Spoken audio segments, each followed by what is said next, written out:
여러분 안녕하세요. 평화부동산입니다. 어제에 이어서 갱신된 주택임대차 보호법 해설 5부가 되겠습니다. 예, 오늘이 마지막 시간이죠.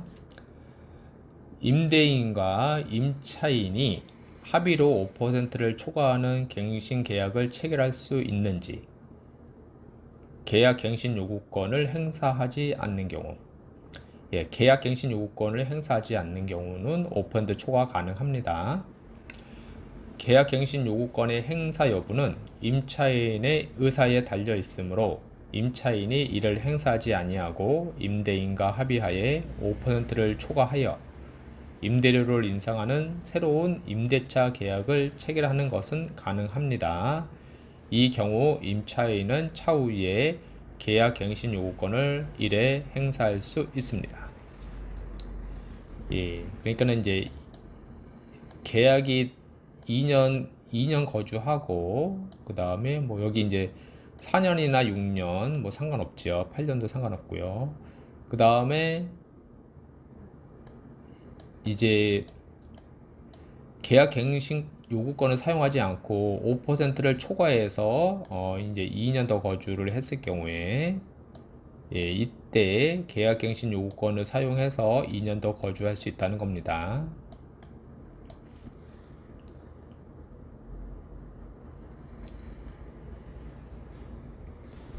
계약갱신 요구권 행사 시, 계약갱신 요구권 여기는 행사 시 있잖아요.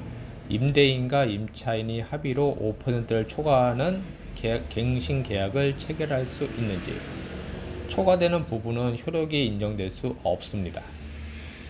주택임대차보호법 제10조 및 같은 법 제10조 2는 이 법에 위반된 약정으로서 임차인에게 불리한 것은 효력이 없고, 임차인이 5%의 증액 비율을 초과하여 임대료를 지급한 경우에는 초과 지급된 임대료 상당의 반환을 청구할 수 있다고 규정하고 있습니다.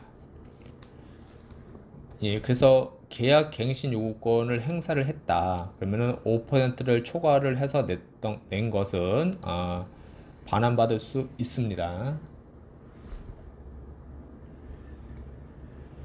개정법 시행 전이죠. 이미 임대료 5% 초과 증액하여 계약 연장 합의를 한 경우 임차인은 계약 갱신 요구권을 행사하여 임대료를 5% 범위 내로 조정할 수 있는지, 법 시행 전에 이미 계약 연장 합의가 있다 하더라도 임차인은 계약 갱신 요구권 행사가 가능합니다. 임차인은 현 시점에서 계약갱신 요구권을 행사하여 임대료를 5% 범위 내로 조정할 수도 있고, 5%를 초과하는 금액으로 합의한 연장 계약을 그대로 유지하되 해당 계약의 만료 시점에 계약갱신 요구권을 행사하여 5% 범위 내에서 임대료 증액 후 2년 동안 추가로 거주할 수도 있습니다. 다만 개정법 시행 당시 임대차 기간이 1개월 이상 남아있지 않다면 임차인은 임대인에게 계약갱신을 요구할 수 없습니다. 여기 이제 개정법 시행 2020년 7월 31일에 됐죠.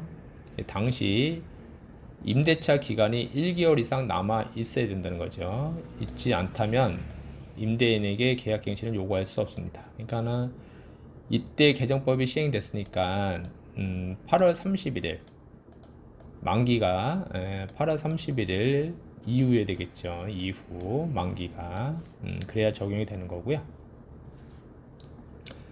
그래서 이제 이 거주를 하다가 계약갱신 요구권을 사용하면 2년 더 거주를 할 수 있다는 거고요. 여기에 이제 5%를 초과해서 이제 월차임을 내기로 했다. 초과. 그러면 초과를 해서 내고 대신 여기에 이제 계약갱신 요구권을 써서 다시 2년 더 거주하면서 5% 이내로 할 수 있다는 겁니다.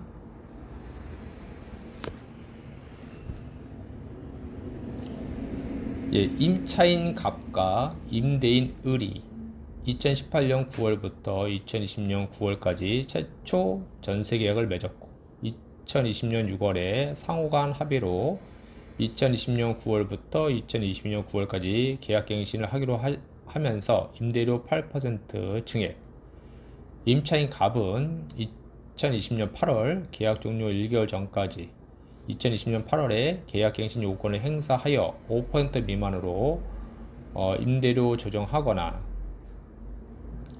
8% 증액한 기존 임대차 계약 관계를 유지하면서 계약기간 만료 시점인 2022년 8월에 임대인 의뢰에 대한 계약갱신 요구권 행사가 가능합니다.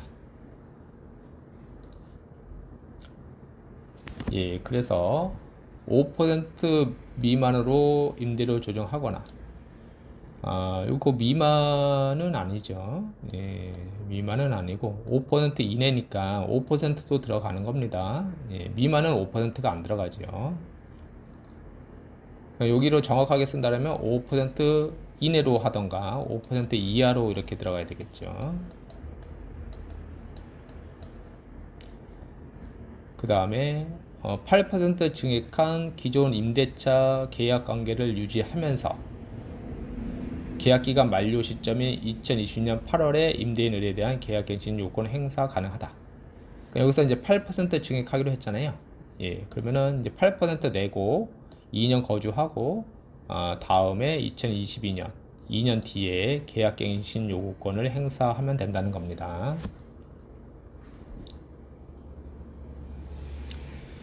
계약갱신 요구권 행사 시 전세에서 월세 전환이 가능한지,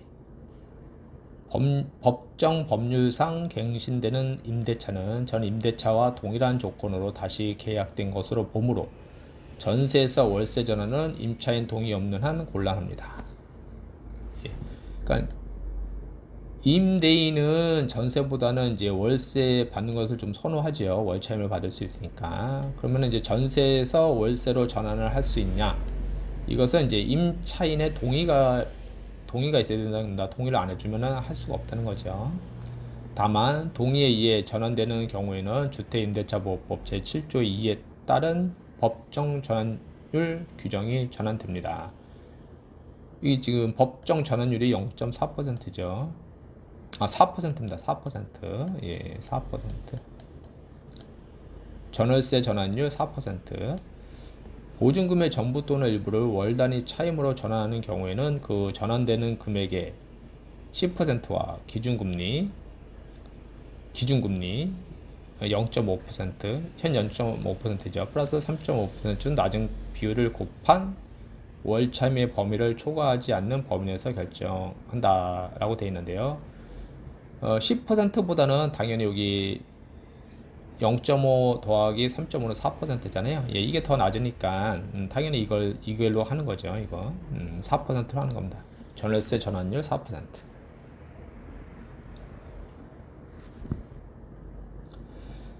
계약갱신 요구권 행사 시 전세에서 월세 전환 예시. 전세 5억에 거주를 하고 있는데 보증금 3억에 월세 67만원을 넘을 수 없고 보증금 2억으로 했을 때 월세 100만원을 넘을 수 없다 이렇게 되어 있는데요. 그러니까는 전세 5억에서 보증금 3억 하면은 2억이 남잖아요. 예, 2억이 남습니다. 예, 2억에다가 곱하기 전월세 전환율 4%잖아요. 4%니까 곱하기 0.04입니다.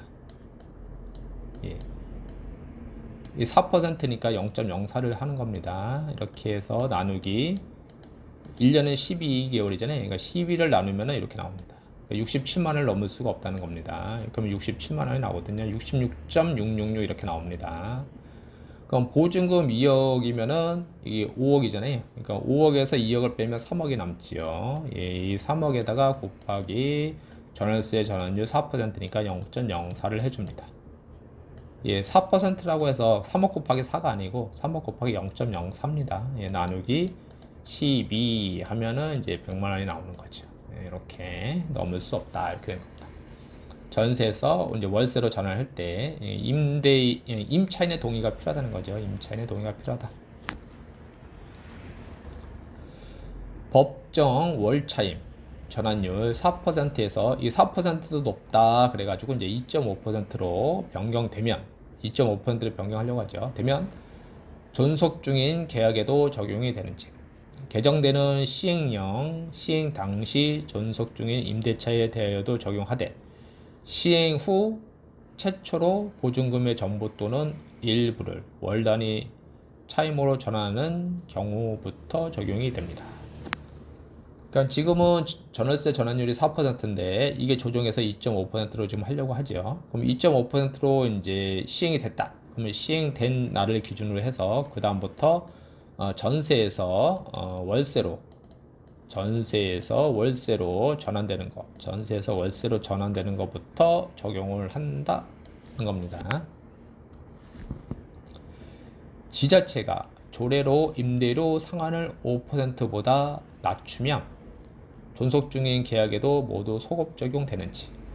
지자체가 조례로 임대료 상한을 정하는 경우 조례에서 정하는 부칙에 따라 적용 범위가 결정됩니다. 그러니까는 이제 임대료 상한을 5%로 했는데 이제 지자체별로 해서 뭐 4% 우리는 뭐 4%로 한다. 뭐 우리는 3%로 한다. 이렇게 되는 거죠. 예. 그러면 거기에 맞춰서 이제 4%, 3% 이렇게 적용이 되는 거죠. 적용이 되는데 지금 지자체별로 요걸 아직 다 결정이 안 된 걸로 알고 있거든요. 이제 결정이 됐다. 그러면은 요거에 맞춰서 이제 하는 거죠. 그럼 기존 계약에도 소급 적용을 할 것이냐? 소급 적용을 하겠다는 얘기는 없죠. 뭐 부칙에 따라 적용 범위가 결정됩니다. 이렇게 했는데 뭐 소급 적용하겠다 이거는 정확하게 내용이 없네요.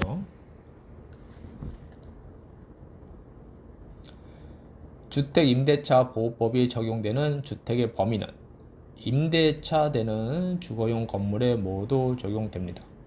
임차 주택의 일부를 주거 외의 목적으로 사용하는 경우에도 적용됩니다.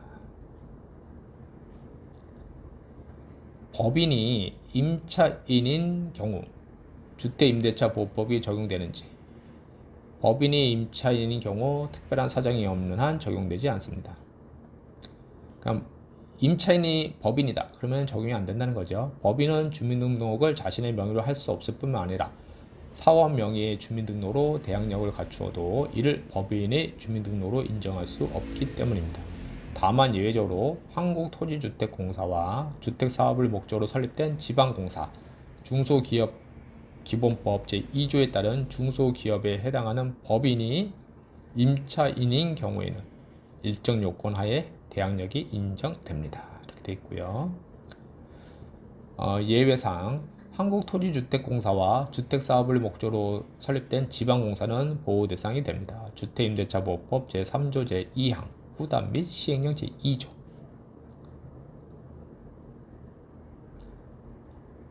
중소기업, 그러니까 요 위에 내용에 보면은 한국토지주택공사 LH잖아요, LH. 그러니까는 요거 같은 경우 이제 LH에서 주택을 이제 임대해서 다시 이제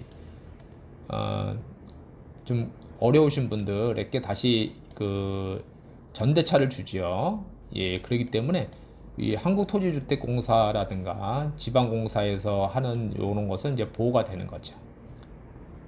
왜냐하면은 이 한국토지주택공사와 지방공사가 임차인으로 주택을 임차해가지고 다시 새로운 임차인에게 전대를 해주는 거죠. 중소기업기본법 제2조에 따른 중소기업에 해당하는 법인이 소속 직원의 주거용으로 주택을 임차한 후 중소기업이요. 그 법인이 선정한 직원이 해당 주택을 인도받고 주민등록을 마쳤을 때에는 그 다음 날부터 제3조에 대하여 효력이 생깁니다.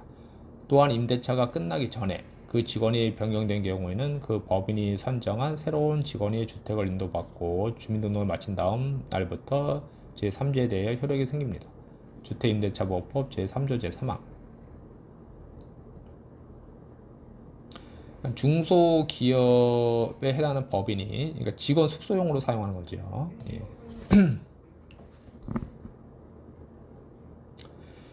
민간 임대주택에 관한 특별법 이하 민특법이라 함에 따르면 2019년 10월 23일 이전에 등록한 임대사업자의 경우 등록 당시 존속 중인 임대차 계약이 있는 경우 그 임대차 계약의 종료 후 재계약 시 임대사업자가 임대료를 정할 수 있는데 개정 주택임대차보호법에 따라 임차인이 계약갱신 요구권을 행사할 경우 임대료 인상률 상한 5%가 적용이 되는지.